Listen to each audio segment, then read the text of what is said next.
This episode of Swindled may contain graphic descriptions or audio recordings of disturbing events which may not be suitable for all audiences. Listener discretion is advised. They call themselves the, quote, Freemen. They don't obey laws, but tonight they're surrounded by officers of the law. Hundreds of federal peace officers and police are laying siege to a heavily armed compound in Montana. March 25th, 1996, marked the first day of an armed standoff between the Federal Bureau of Investigation and the Montana Freemen, a right-wing anti-government militia group that had barricaded themselves inside a farmhouse in the small eastern Montana town of Jordan. About 20 group members remained on the property, including women and children, refusing to negotiate. The standoff was the culmination of a years-long battle between the Freemen and any and all authority. Considering recent events, confrontation seemed inevitable. Here's how it started. An agricultural financial crisis had wreaked havoc on the area. The 1970s inflation and embargoes led to high interest rates and plummeting property values in the 1980s. Farmers and ranchers who had borrowed money from the federal government's agricultural loan program found themselves underwater. When the moratorium on foreclosures was lifted in 1991, many of Montana's farms began to fold. Panic was setting in. But then, a savior appeared. I start out by telling you that I'm a Supreme Court Justice in Justice Township. I'm also a Supreme Court Marshal. I don't have my badge on today. I usually don't wear it unless I got one of the shirts with the sliding deal. I'm a Elazor in Justice Township, a Conservator of the Peace. I'm a Justice of Peace. I'm a Justice of the Peace. We are the titles of nobility in America. We're the kings. This is the church. This is the court. We do not have separation of church and state. We are the church and we are the state. That's Leroy M. Schweitzer, a 56-year-old former crop duster and tax delinquent. Leroy owed almost $400,000 to the IRS dating back to 1973. He had no intention to pay, at least not in the traditional sense. Leroy Schweitzer had a different idea for getting out of debt, which he shared in seminar form to desperate students recruited via newsletters and gun shows. Schweitzer believed that white Christian men inherited a special freeman citizenship status that exempted them from all government taxation, regulation, and prosecution. No courts, no law enforcement, no, quote, Zionist occupational government could tell the superior white man what to do. If we, the white race, are God's chosen people, Schweitzer posed, why are we paying taxes on his land? Leroy Schweitzer's racist views echoed those found in the Christian identity theology, which derived from British Israelism and asserts that the white man is the true direct descendant of Adam and Eve, a Middle Eastern couple. It defies logic. Nevertheless, Leroy Schweitzer would press on about his two-seed theory. Jews and people of color are descendants of Satan, he proclaimed. In fact, Schweitzer added, Jews descended from a sexual union between Satan and Eve. Who knew? Cuckolding, the original sin. The excessive integration of other racial elements into the land. And that's what's going on in America today. If you are a black, or a Hispanic, or a Mexican, or a Portuguese, or whatever you want, you can get into America without any trouble at all. But try and get in here if you're white. And they won't let you in. And now, Leroy Schweitzer announced since the Jews had taken over the United States government, the United States government had become illegitimate. The only law the Freemen recognized was common law, the Bible, and the Magna Carta, and certain parts of the U.S. and Montana constitutions that they agreed with. The Bible is the only true law. Men make rules. God made the law. As freemen, as sovereign citizens, all the instruments of Satan's laws would no longer apply. Freemen did not believe in having license plates on their automobiles. They didn't believe in zip codes, traffic tickets, driver's licenses, marriage licenses, insurance, or building inspections or permits. Nor did they believe in paying taxes to the federal government, which Schweitzer referred to as a corporate prostitute. And they damn sure didn't trust the central banking system. "We are the new Federal Reserve," Leroy Schweitzer told his students. "We are competing with the Federal Reserve, and we have every authority to do it. Just the men, though. Sorry, honey. I think there's some laundry that needs folding in the other room." You appoint your officers, keep it to men. I'm not trying to belittle women. There are many verses in the Bible that praise women as far as their jobs, their duties and responsibilities for the house, and so forth. But it's a man's duty to run the government, to protect the family, the wife, and so forth.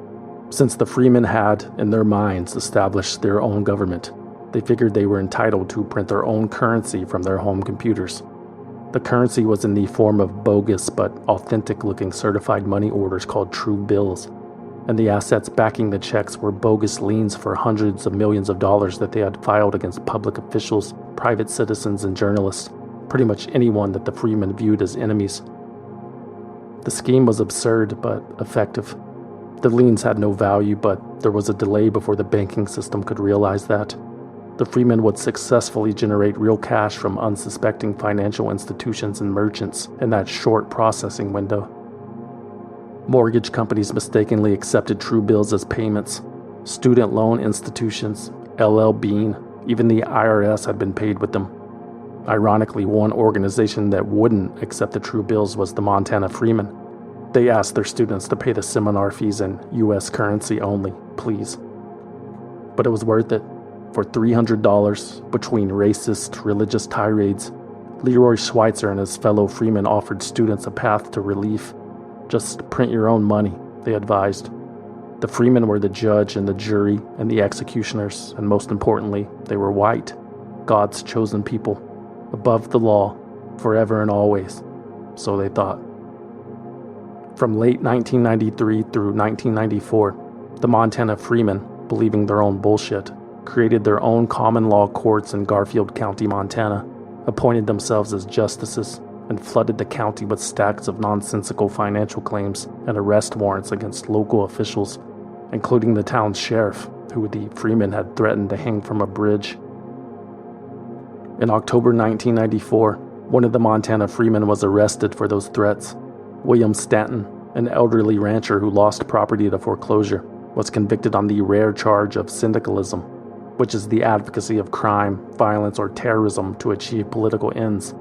Stanton had issued a $1 million bounty for the local sheriff, the county attorney, and a judge. Leroy Schweitzer had offered William Stanton a $3.8 million loan to cover his foreclosure debt. When Stanton attempted to deposit that $3.8 million in true bills into his Wells Fargo account, he was denied. His property was lost.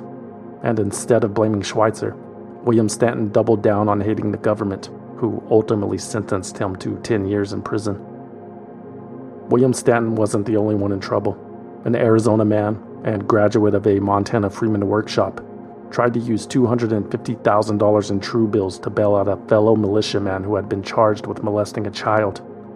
Also in the spring of 1995, Tom Clark, the mayor of Cascade, Montana, who had declared the town a Freeman state, was arrested for depositing $20 million of fake money orders into the town's bank account.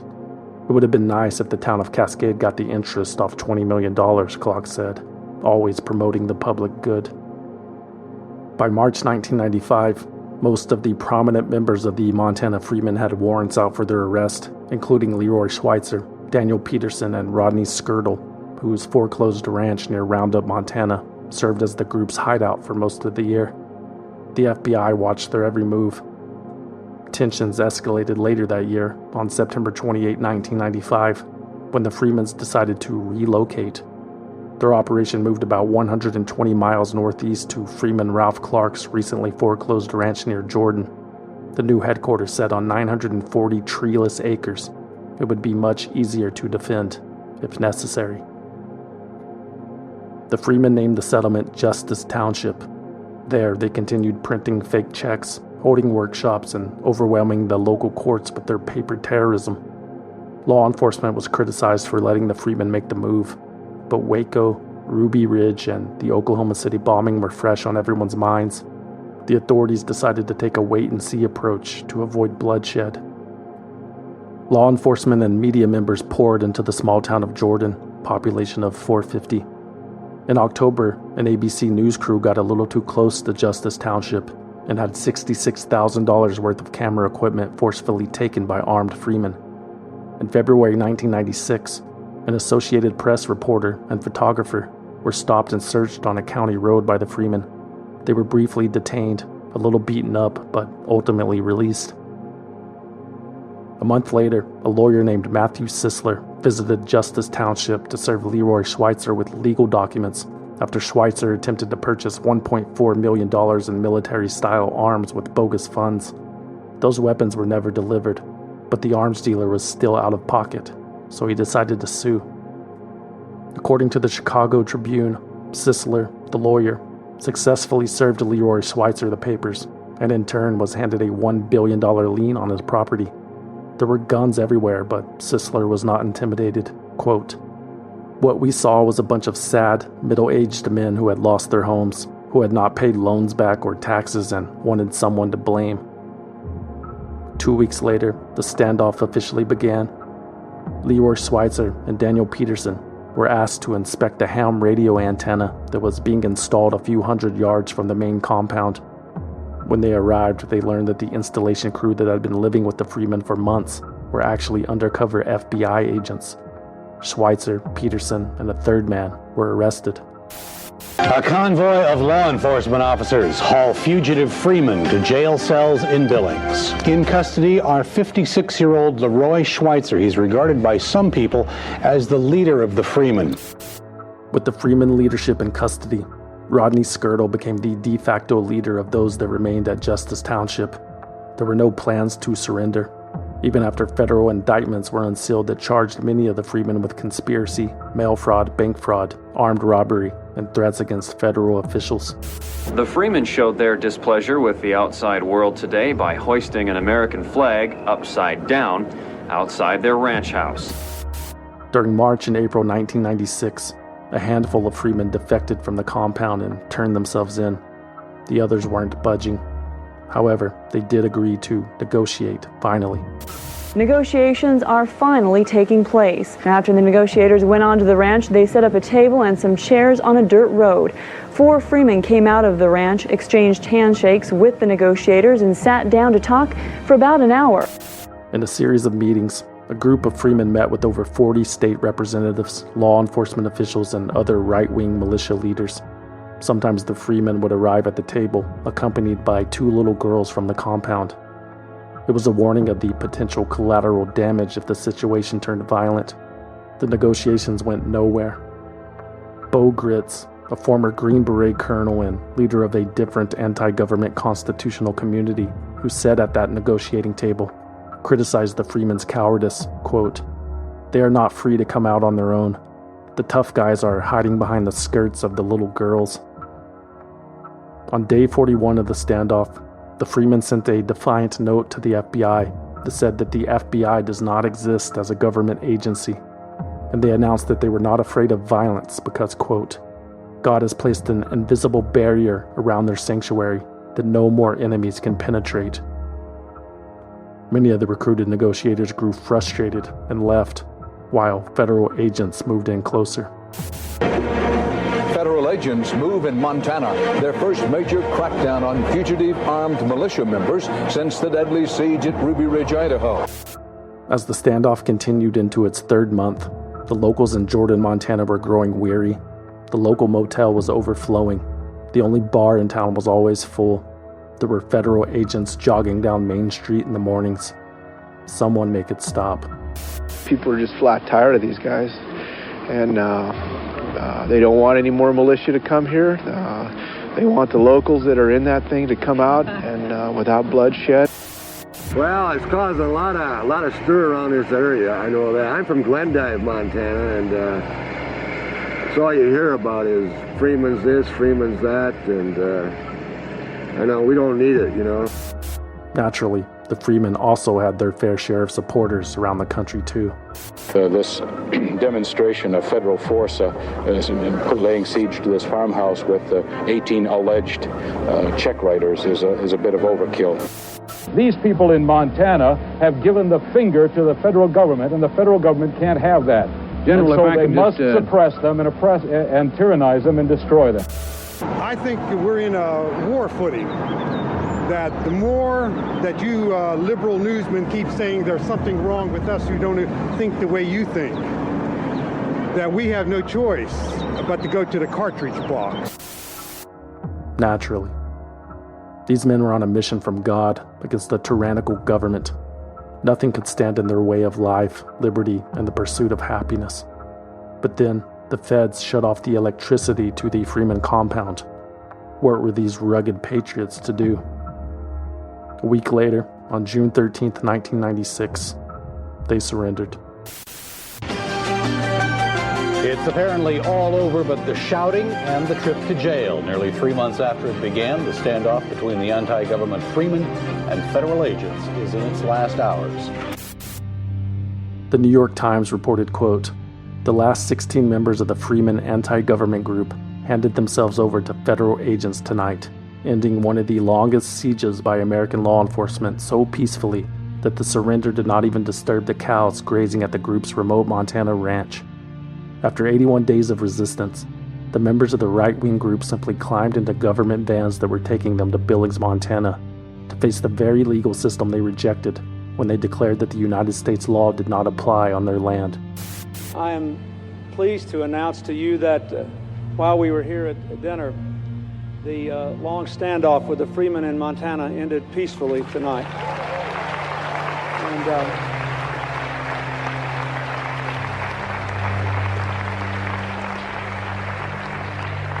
I want to thank the FBI and the local law enforcement officials and say I am very, very proud of them.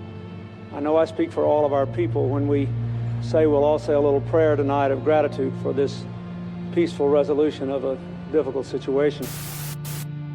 In the subsequent trials, 12 Montana Freemen faced nearly 500 charges. Said trials were predictably shit shows. God's petulant children shouted threats at the judge, knocked over furniture, embarked on multiple hunger strikes, and refused to cooperate with their own legal counsel. Several of the Freemen were brought to court in wheelchairs because they refused to walk. Prosecutors said that the Freemen wrote 3,432 of those phony checks, with a total face value of $18 billion, using a bank account that never contained more than $116. And even though less than 1% of those checks were honored, the Freemen managed to cash $1.8 million worth. Ultimately, a jury found those Montana Freemen who chose to stand trial guilty. Their sentences ranged from 5 years to 18 years in prison, except for Leroy Schweitzer, who received the longest term of 22.5 years on 25 counts. Even behind bars, the Freeman drama continued. A sovereign citizen in North Carolina was arrested in 1999 for paying his back taxes with the Montana Freeman true bills.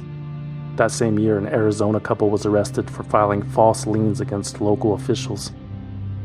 Then in 2003, 2 men posing as Montana marshals were arrested for trying to break Leroy Schweitzer out of prison. And in 2010, Freeman Daniel Peterson received an additional 7.5-year sentence for filing bogus liens against a federal judge from his prison cell. The leader of the group, Larry Schweitzer, was convicted on multiple federal charges and died in prison in 2011 at the age of 73. 7 others were also convicted and sentenced, with the last of the imprisoned Freemen, Russell Landers, who you saw in that video, passing away just last week. In May 2021, the Billings Gazette caught up with Daniel Peterson, who was released after spending nearly 25 years in a federal penitentiary. "I make no apologies," he told the newspaper. Peterson wore a white hat on his head that read, "Number 3 Montana Freeman, where we failed, Trump will succeed." Naturally.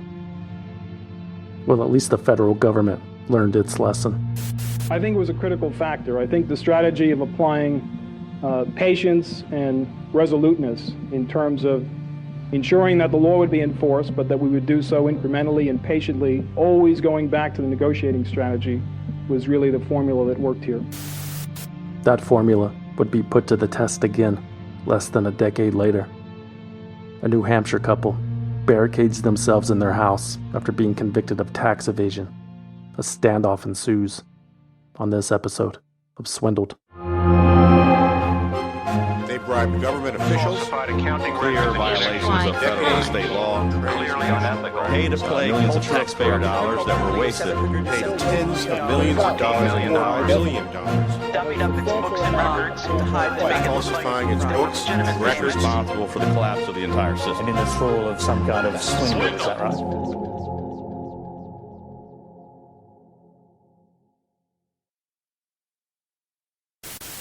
I was born in Boston. At the age of 5, I was put on foster care through Division of Child Protective Services and Welfare in Massachusetts, and raised in foster care of the state until I was 16. I went to the military, got into trouble while I was in there, got taken out, and then just got jobs and just a normal, average, everyday guy after that. Got a governor's pardon for my trouble back in that time, so I had a clean record at the age of 26, and swore I'd never get in trouble again, and I never have.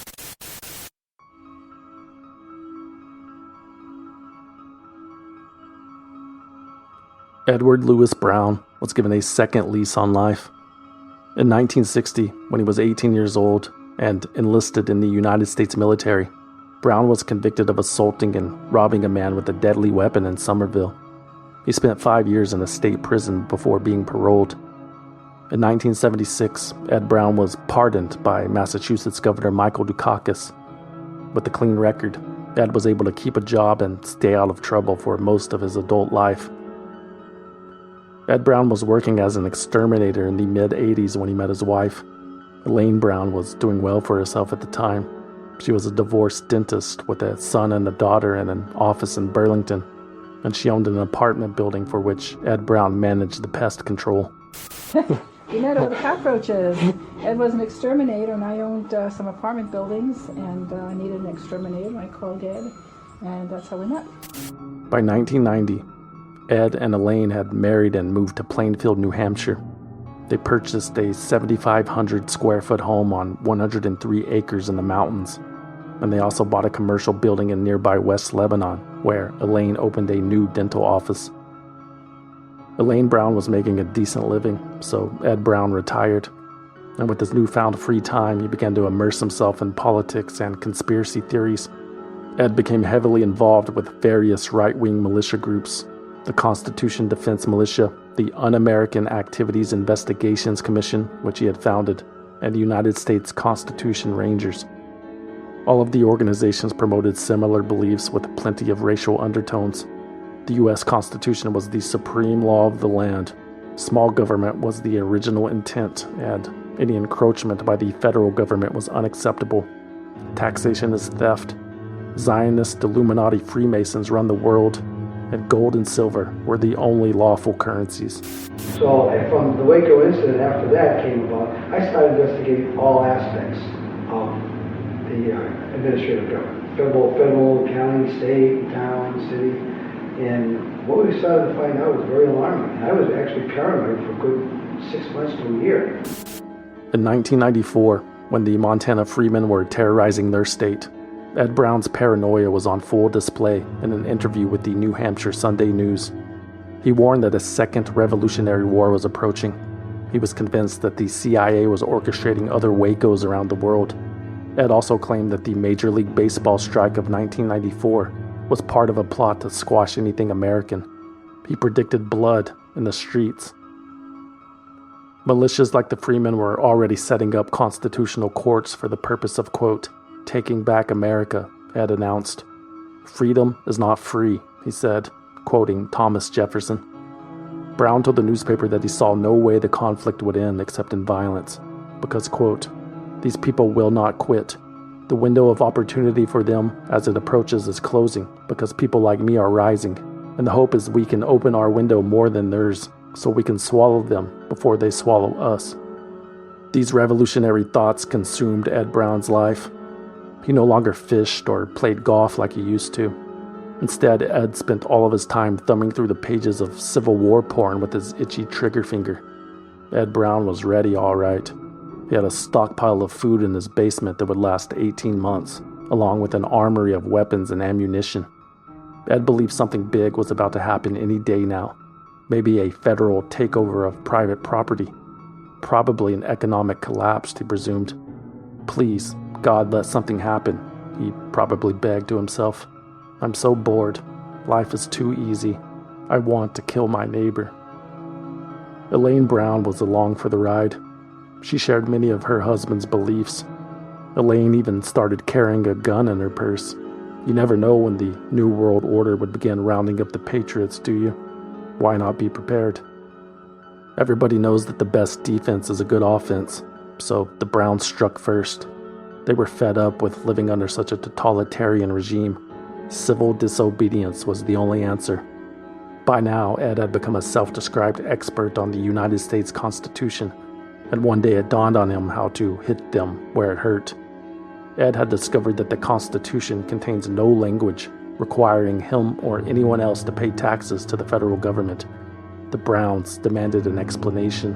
In 1994, we started writing to the IRS, asking them to please show us the law requiring Americans to pay a tax on the fruit of their labor.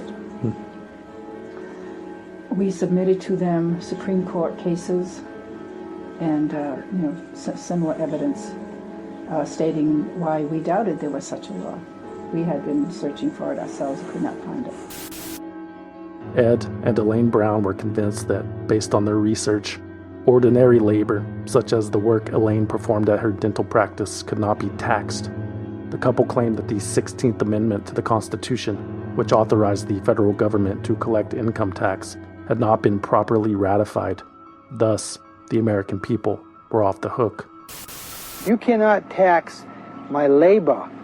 They're under the assumption that they can tax anything from any means that's available. Similar arguments had been made by tax protesters in the past, and time again the courts rejected those arguments. The 16th Amendment was ratified in 1913, despite whatever the conspiratorial website said. Washington's power to tax its citizens has been repeatedly upheld. Ed and Elaine Brown disagreed, and beginning tax season 1996, they stopped paying.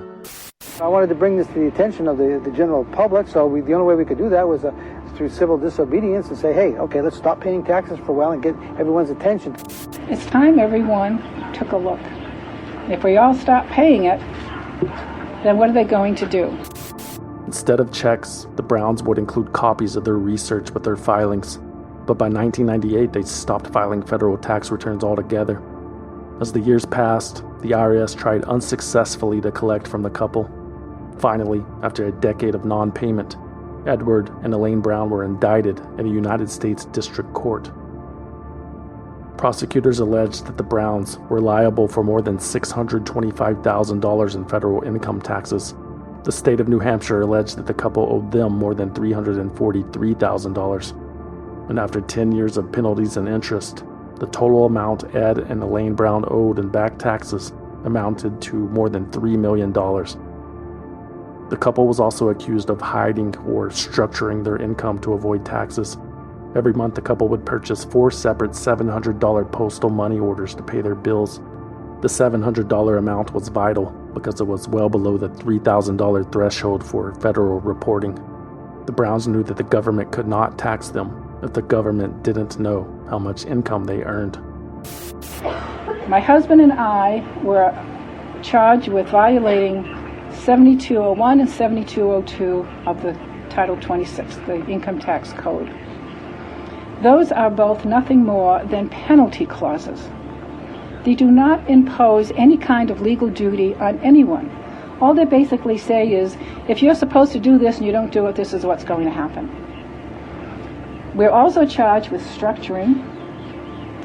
Structuring was put into law to track money laundering. There's no money laundering here. The Browns' tax trial began on January 9th, 2007. The couple chose to represent themselves, of course. But then, about halfway through, Ed Brown stopped showing up. He told the media that he stayed home to protest a system that had already convicted him. Quote, "Most Americans would cower and cringe and raise their hands and surrender like a good little slave. I won't, under no circumstances.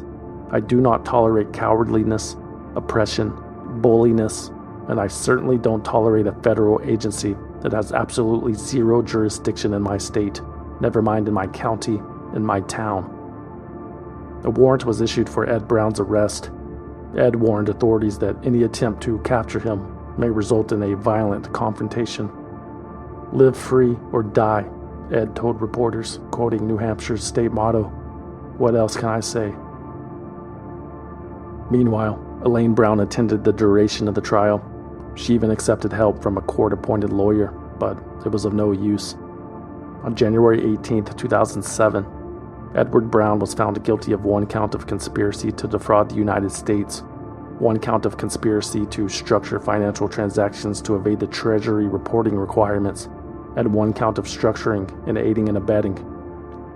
Elaine Brown was also convicted of one count of conspiracy to defraud the United States, as well as 5 counts of tax evasion and aiding and abetting, 8 counts of willful failure to collect employment taxes, 1 count of conspiracy to structure, and 1 count of structuring. Combined, the couple was convicted of 17 felony counts.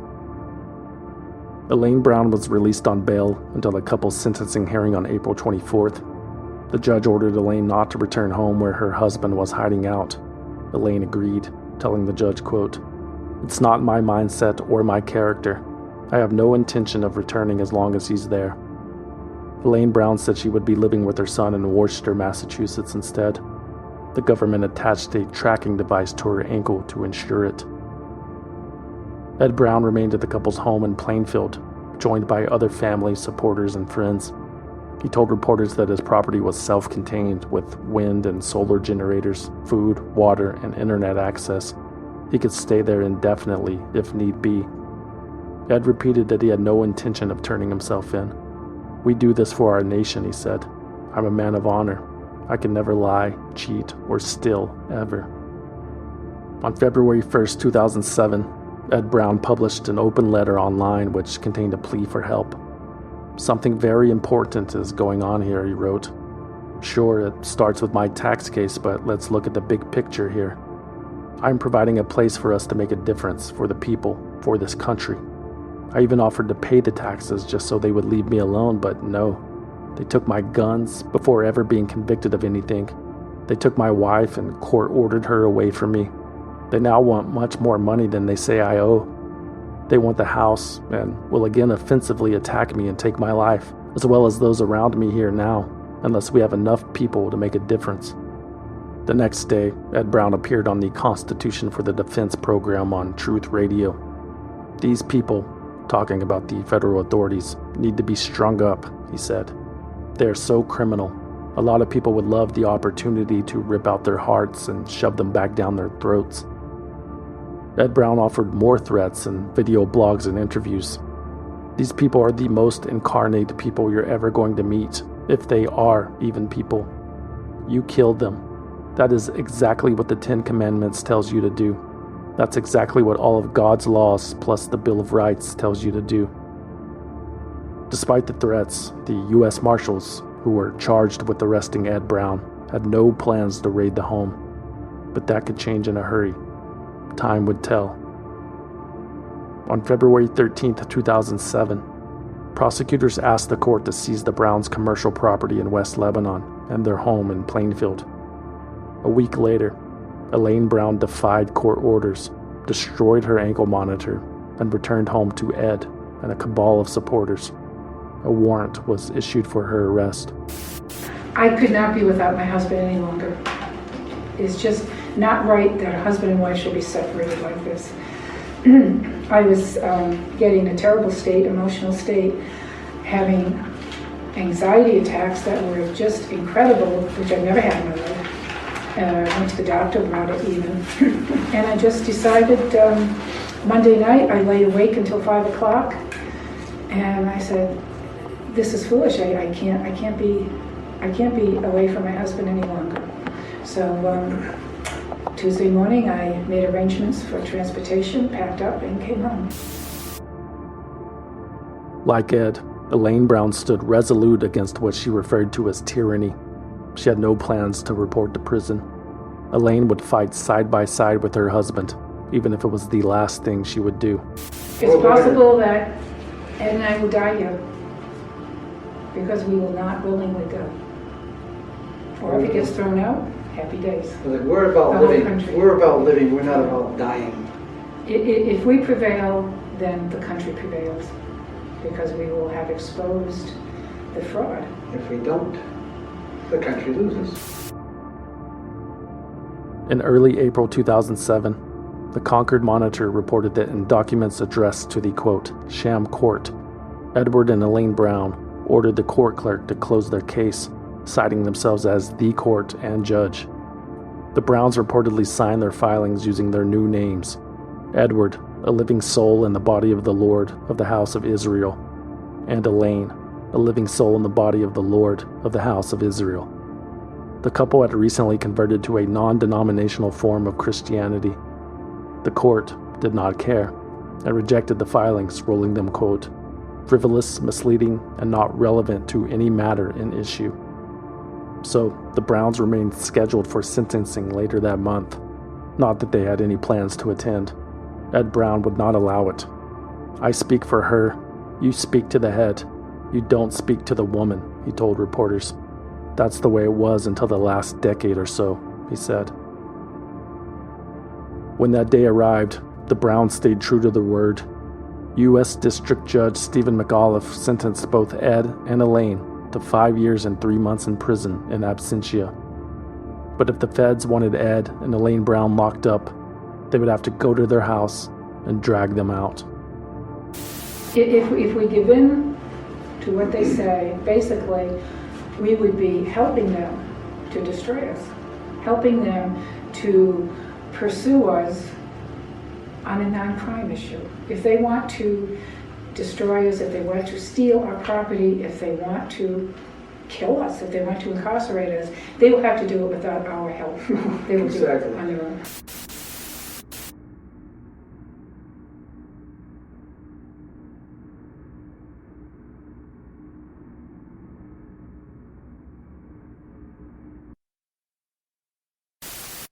This is criminal. This is tyranny. This is sedition. This is sedition, and we are at war. That is a hanging offense. But what the judge did, what the president is doing, and many other people in the police office as well too, by aiding and abetting enemies, both foreign and domestic, which is exactly what they're doing to overthrow this nation. And you can believe it's not happening, but all you've got to do is look around you and see over the last 20 years what's happened. Actually, since the 60s, it's been really a dramatic pushing by these Freemason people to take over this nation. And they've just about done it. The Browns' home in Plainfield, New Hampshire seemed like it was tailor-made for a standoff.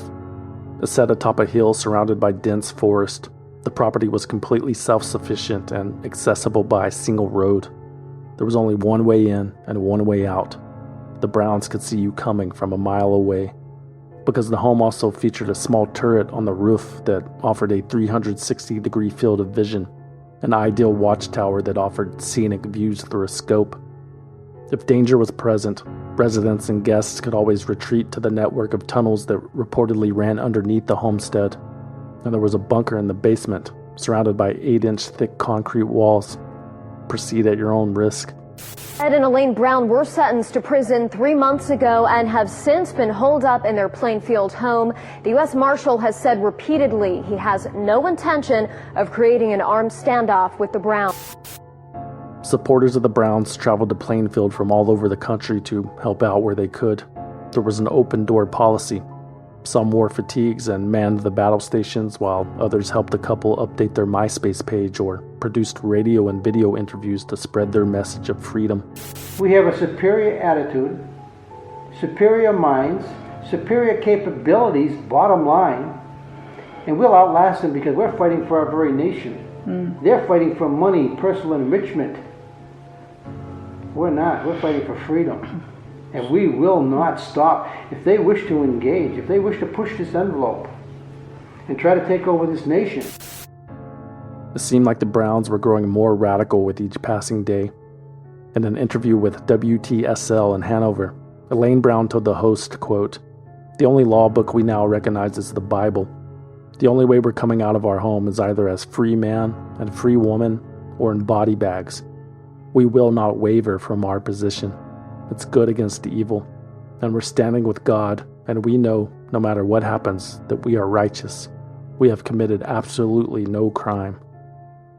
Ed took it a step further as usual.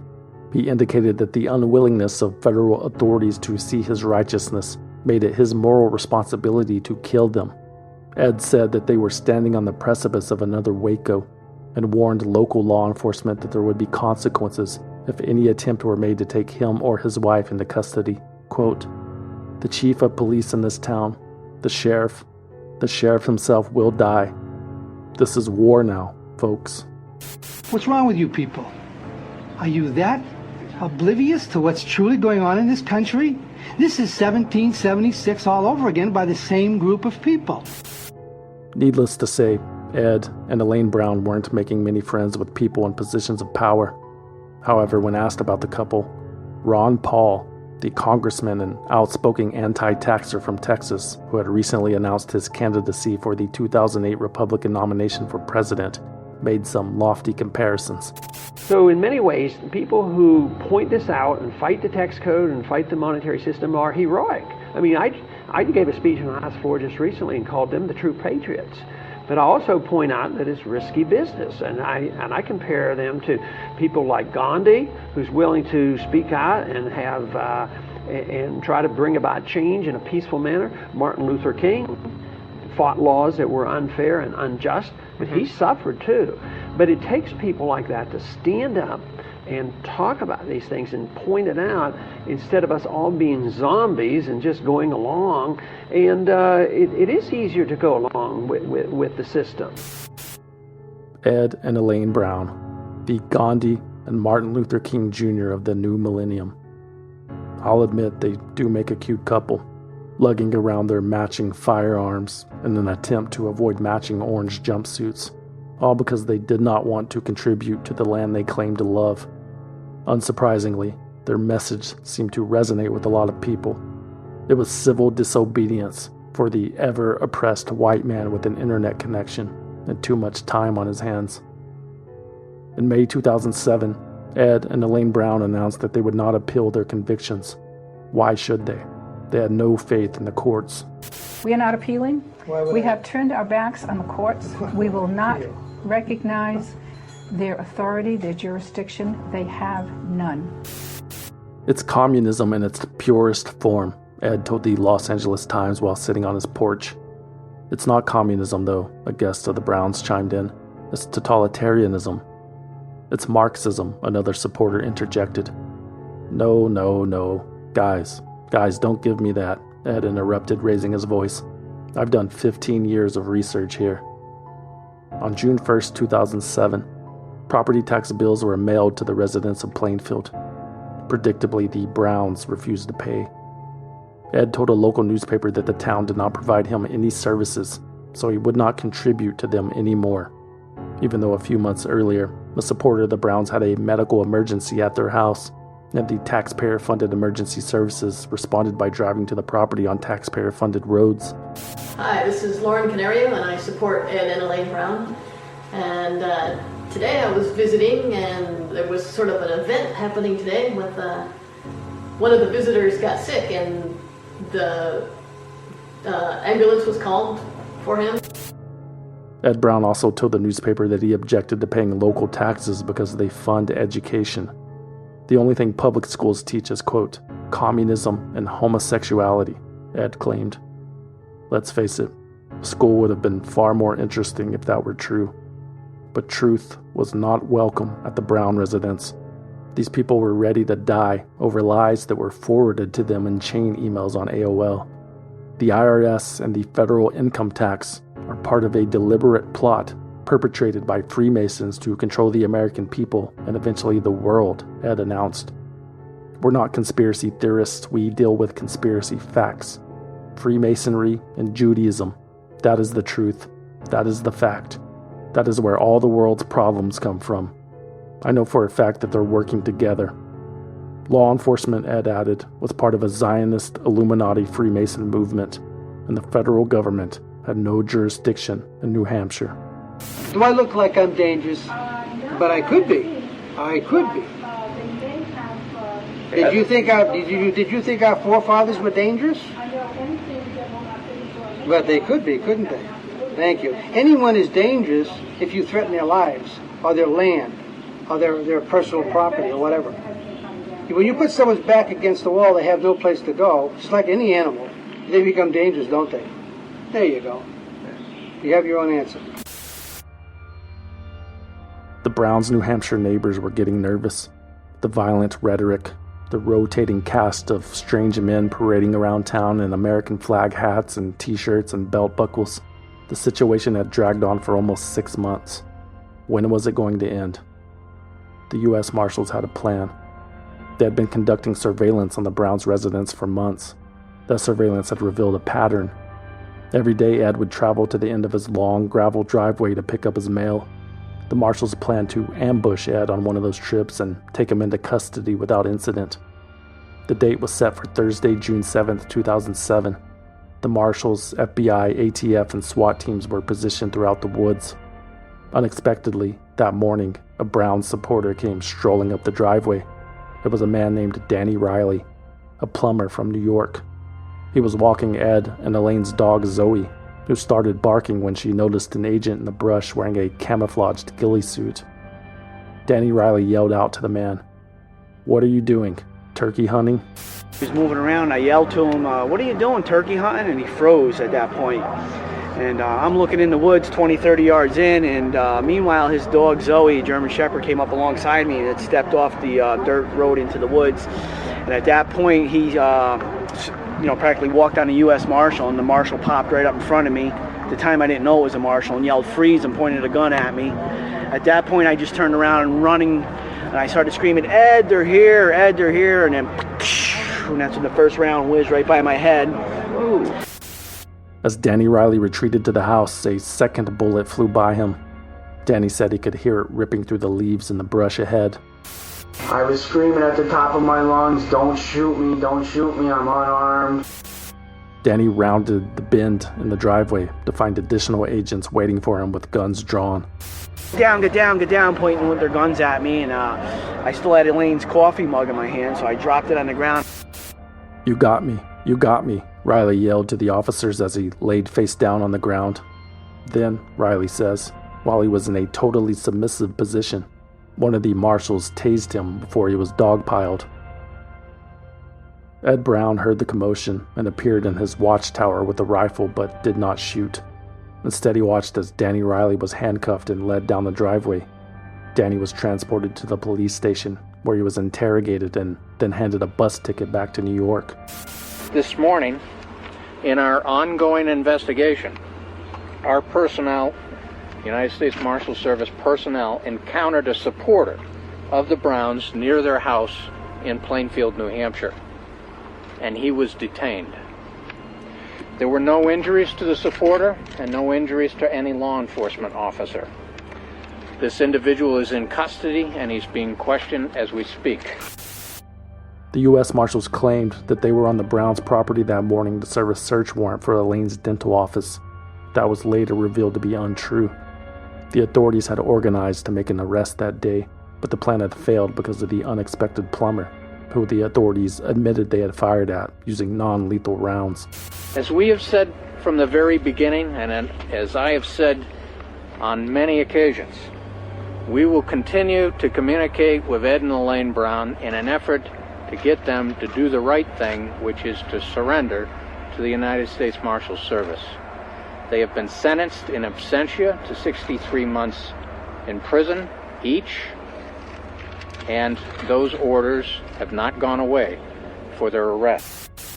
The U.S. Marshals accused the Browns of escalating matters by continuing to obstruct justice, threatening to kill law enforcement, and encouraging others to assist them.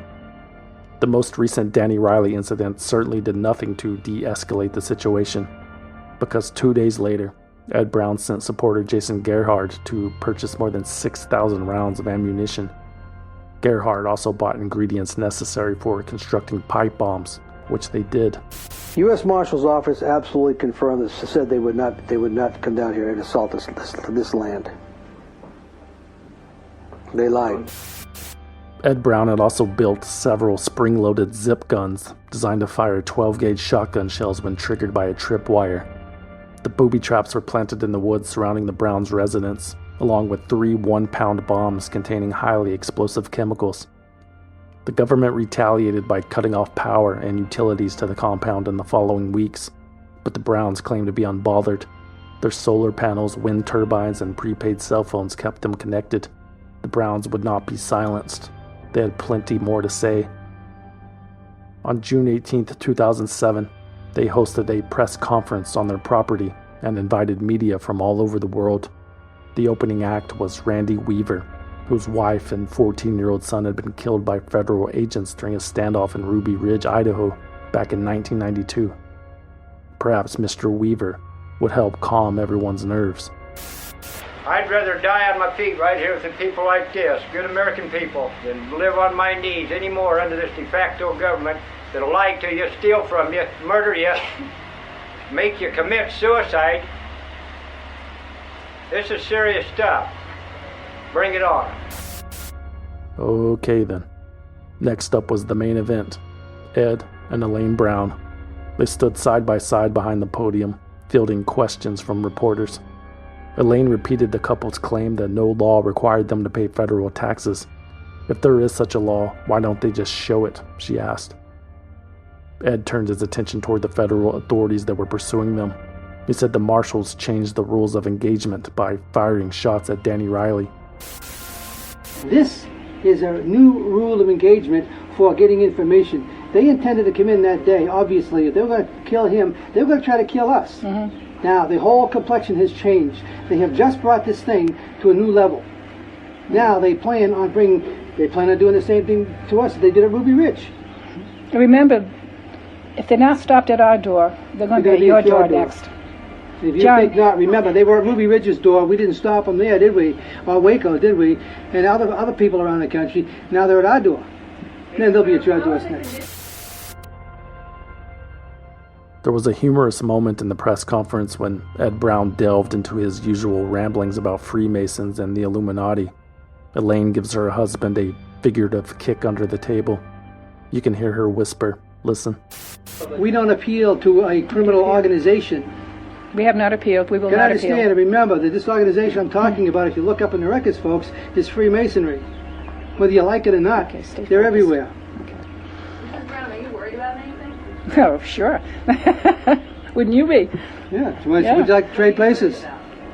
They're coming in. If they come in, we're dead. That's it. We will not be arrested. We will not volunteer to go into their prison for a non-crime. We have committed no crimes. So we don't submit. We told them we either walk out of here free or we die. That's it. And we do this for you folks, don't forget it. 2 weeks after that press conference, the Browns hosted a small concert on their property to raise even more awareness of this battle between good and evil. It was called the Fall Freedom Fest, organized by the We the People radio network. About 200 people attended. By midday Saturday, dozens of cars pulled into the driveway, some Brown supporters coming out to talk with police, as well as reporters who were not allowed inside. Sort of having a good time, hanging out, enjoying the summer sun, and just listening to music. I wanted to talk with Elaine and Ed Brown and other people that are interested in exposing the government corruption. It's all fun and games until someone gets hurt. Then what? Would all of this be worth it?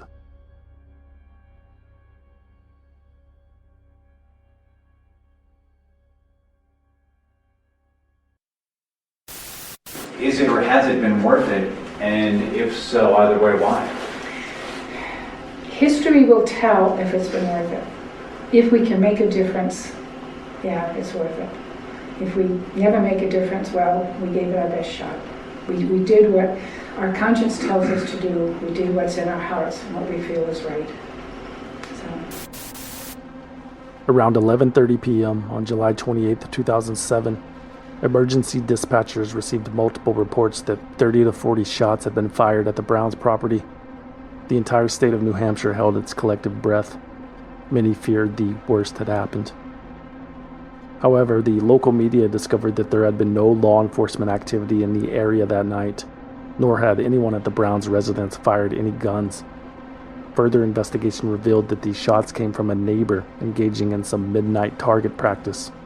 A collective sigh of relief. But all was not well at the Browns' compound. A gathering of that many short-dicked, small-brained alpha males can lead to infighting, which is precisely what was happening. Sometimes a common enemy is not enough to keep the peace. Some of the Browns' longest-tenured supporters had left on their own merit for personal reasons, but several others had been ejected by Mr. Brown. Well, the only attack that's going on is the people in the Patriot movement that's supposed to be my friends. The only trouble that I've been having, I've had no trouble whatsoever from any federal agencies whatsoever, or police. It's only from the Patriot movement, so-called Patriot movement now. First, there was Bill Miller, the ex-military exercise trainer who lived with the Browns for a short time. After his exit, Miller told friends that Ed Brown was worth more to him dead than alive. He also sent out a press release officially declaring that he was not to be known as a supporter nor associate of Edward Lewis Brown. Quote, Brown has ignored, on many occasions throughout the years, the good counsel of some valiant, focused, hard-working freedom fighters whom, unfortunately, exemplify a larger spiritual vision and a more finely tuned sense of balance and reason than does Brown. Sereno Gonzalez was the next to leave. At one time, Reno was considered Ed Brown's right-hand man. The former military contractor and weapons expert has served as the Browns' personal security officer during the standoff and posted long, incoherent MySpace blog posts on their behalf. Ed reportedly pushed Sereno Gonzalez out after he and his father offered some criticisms of their security plan. When he returned home, Reno posted a message on his MySpace page, quote, I found Ed Brown to be an arrogant, ambitious, self-serving man that is using everyone around him, including Elaine, for his own personal political gain. Ed Brown had also forced conservative blogger Doug Kinline to leave the property after discovering that Kinline was allowing the IRS to garnish his wages to cover unpaid back taxes. Brown reportedly told Kinline that he would not be talking to any more people who aren't going to stand up for the lawful laws of this land. People can be slaves, Ed reportedly said, and I'm not going to associate with them anymore. There were numerous other examples, but you get the point. All of these people were just a means to an end. There was always new blood ready to take a stand and incriminate themselves in the process. Speaking of which, 4 of the defected were arrested almost immediately after they left the Browns' compound. In September 2007, the U.S. Marshals announced that Sereno Gonzalez, Jason Gerhard, Robert Wolf, and Danny Riley, again, had been charged with a range of felonies for helping the Browns obstruct justice. Those charges included accessory after the fact and possession and use of a firearm in relation to a crime of violence. These men are alleged to have helped the Browns in their ongoing refusal to surrender to authorities, Marshal Stephen Monier said. Anyone who aids the Browns is subject to investigation, arrest, and prosecution for serious felonies, which carry very heavy prison sentences. Ed Brown was unperturbed. It's all nonsense as usual, he said. They always pick the wrong targets, and they pick the wrong targets again. Besides, everyone that had been arrested had already been replaced. The most recent addition to the gang of middle-aged freedom fighters was a man they called Dutch. This Dutch character had ingratiated himself with the Browns through a supporter named Sean Cranish, who ran an online forum called MakeTheStand.com. Dutch frequently posted on the forum to warn other supporters of infiltration. In a room of 10 supporters, Dutch wrote, there's bound to be at least one snitch or undercover operator. It took months before Ed Brown was comfortable allowing Dutch into their home. Eventually, Sean Cranish made the introduction, and everybody warmed up to the new team member in short order. Elaine Brown even fixed the broken fillings in Dutch's teeth. During the procedure, Elaine told Dutch that she had boxes of dental supplies and tools at her office in West Lebanon that she wished she could retrieve. But Elaine knew the feds were surveilling the place. It wasn't worth the risk. Allow me, Dutch offered. He told her that he and a few associates would happily make the trip. All he needed was the key. But why? Why would you take such a risk for someone you don't know? Elaine asked. Because I love you guys, Dutch replied. On October 4th, 2007, Dutch delivered. He arrived at the Browns' residence with 4 other men, each carrying a bag of Elaine's dental supplies. The men had also brought pizza and beer. Ed Brown holstered his gun and invited them to stay. They chatted about the couple's legal woes while eating and drinking on the front porch. A good time was had by all, until suddenly, according to Elaine Brown, quote, "They all jumped us." Elaine claims that Dutch secured her hands while another man used a taser on her left knee. The other 2 members of Dutch's gang forced Ed Brown out of his chair through the front door and onto the foyer floor. Both Ed and Elaine Brown were placed under arrest. The couple was transported to the Lebanon police station, where they were held for an hour before being taken to their jail cells to immediately begin serving their 63-month sentences for the tax case. More charges were on the way. Elaine later wrote that she passed by the cell where Ed was kept. They kissed through the metal screen, quote, "That is the last time I saw my husband." The Browns were convicted of tax evasion in January. They were sentenced in April, but the last few months they have not been cooperative. They've holed themselves up in their Plainfield home, and federal agents believe the whole place was booby-trapped and that any kind of confrontation with them could be deadly. But in a top-secret operation last night, they went in and arrested the Browns peacefully. It is unclear how the federal agents got to the Browns. All they are saying at this time is that the arrest took place at the Browns' Plainfield home at 7:45 last night. Well, good morning, folks. My name is Steve Monier. I'm the United States Marshal for the District of New Hampshire. I want to thank you all for coming this morning. Obviously, we're here to talk about the arrests of Edward and Elaine Brown. Last evening at approximately 7:45, a small team of Deputy U.S. Marshals arrested both Edward and Elaine Brown at their home in Plainfield in a coordinated and planned operation. This ended exactly the way we wanted it to end, without a shot being fired and with no one getting hurt. As determined as Ed and Elaine Brown were, or may have been, to have this dispute end in violence, the U.S. Marshals were equally determined to resolve this situation peacefully. Throughout this ordeal, the bad news was that the Browns continued to invite supporters to their property. The good news was that the Browns continued to invite supporters to their property. Last evening, the Browns invited yet another, what they thought were like-minded group of individuals to their home. Unfortunately for them, these supporters actually turned out to be Deputy U.S. Marshals. By the time Ed and Elaine Brown realized this, they were in custody. Ultimately, this open-door policy that they seemed to have, which allowed the Browns to have some supporters bring them supplies, welcome followers, even host a picnic, this proved to be their undoing. They invited us in, and we escorted them out. After the arrest, law enforcement began searching the Browns' home. There were weapons everywhere, bombs in the kitchen cabinets, ammunition next to the stack of jigsaw puzzles, 50 caliber rifles next to the pile of stuffed animals in the bedroom. There were explosive bags hanging from the trees, smoke bombs, nail bombs, pipe bombs, etc., in addition to 18 other guns, 60,000 rounds of ammunition, and a selection of guerrilla warfare literature. On January 21st, 2009, Edward and Elaine Brown were indicted by a federal grand jury on multiple conspiracy, obstruction, and weapons charges. In response, the Browns filed at least 30 legal motions filled with sovereign citizen nonsense. Both Ed and Elaine's competency to stand trial would be evaluated. You have a prepaid call. You will not be charged for this call. This call is from Edward Brown, an inmate at a federal prison. Hang up to decline the call or to accept, dial 5 now. If you wish to...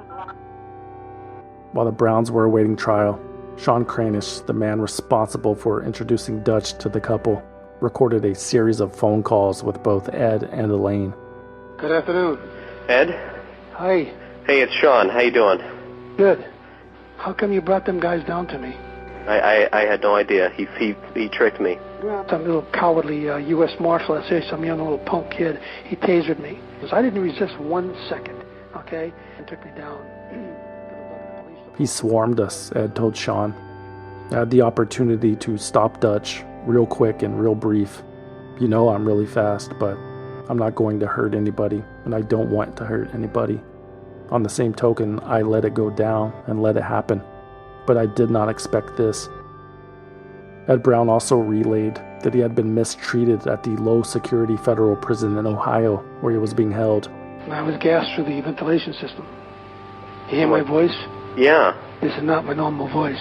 Some kind of cleaning fluid or something. Oh, my God. I was breathing on the floor underneath the space underneath the bottom of the door just so I could stay alive. I was stripped naked, put into a very cold concrete room with a glass door in it, and I was observed.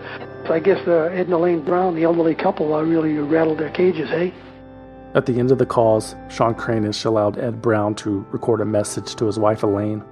Sean promised to play it for her the next time he called. How about we record something to Elaine right now? Okay. Hi, sweetheart. I don't know what to say to you because I write so many letters to you every day. I miss you badly, as you know.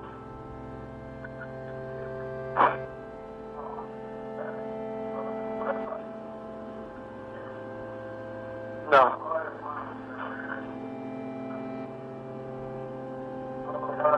Ed, she thinks about you all the time.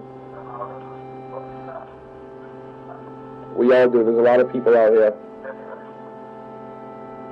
I told people that I was going to be receiving a phone call from you today, and I got a bunch of people through the internet that wanted me to let you know that they care about you and they think about you all the time. I know they do, and I love them all dearly. I just realized I made a terrible mistake. I shouldn't say, I underestimated these people and their cruelty. I never thought that these governmental so-called officials would go this far. I should have been aware of that. But it's okay. As Elaine says, we'll get a day. One way or the other. Elaine Brown would never hear those messages from Ed. Third-party calls were against the rules. She would have been placed in solitary confinement if the prison staff found out, Elaine informed Sean. But regardless of the circumstances, Elaine Brown tried to remain positive. And another silver lining of what's happened here is that if these events had not turned out the way we did, there are so many wonderful people out there that Ed and I would never have met. And you all have been so wonderful to us. Hope was all that remained. Hopefully Ron Paul will get elected. Anyone else gets in, it's just the same old good old boys club, and nothing is going to change for the better, certainly. So everyone take heart, be brave, and keep fighting. And to my dear husband, Ed, I miss you. And I'm so proud to be your wife. And please stop blaming yourself. You did not get me into this. Remember, we are a team, and we do things together. And what we did was the right thing to do. Others have lost far more than we have. And let's just hope it's all coming to an end for the freedom and liberty of all people. That's all I want to say. Both Ed and Elaine Brown were deemed competent to stand trial. On July 9th, 2009, they were both found guilty of all charges against them. Elaine, 69 years old, was sentenced to 35 years in prison. Ed, 67, was sentenced to 37 years. All of their possessions were seized and sold. Brown was given 45 minutes of uninterrupted time to address the court prior to sentencing. He rambled on about Freemasons, the Illuminati, the press, and his desire to protect the United States, saying, quote, "We haven't hurt a soul," and, quote, "Show me the law about taxes." This time, the Browns would appeal their convictions. In January 2012, both were denied. However, years later, in 2019, A recent Supreme Court decision vacated one of the weapons charges for which the couple had been convicted. As a result, both Ed and Elaine were granted resentencing. Last year, one charge was vacated after the U.S. Supreme Court found the term crime of violence unconstitutionally vague. Now resentencing is scheduled for January 31st. In advance, Elaine Brown's lawyer argues that she's gone through rehabilitation, that her crimes did not result in violence, and that she was manipulated by her husband and is now seeking a divorce, saying she regrets that she chose to follow her husband down a rabbit hole of extremism, disobedience, and ultimately criminality. On January 31st, 2020, Elaine Brown was resentenced to time served of 12 years, and she was released from prison to live with her son. I am ashamed and embarrassed by my actions, the 78-year-old woman told the judge. Daniel Riley and Jason Gerhard, two Brown supporters who had received harsh punishments of their own, also had their sentences reduced upon appeal. As for Ed Brown, his request was denied in 2022, unfairly persecuted, as usual. A convicted tax evader who prosecutors say was behind a months-long standoff with U.S. Marshals will remain behind bars. Ed Brown and his wife were holed up in their fortified Plainfield home back in 2007.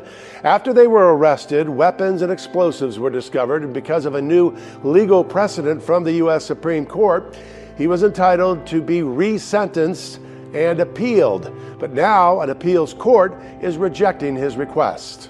The 79-year-old would be 91 when he's scheduled to be released from prison.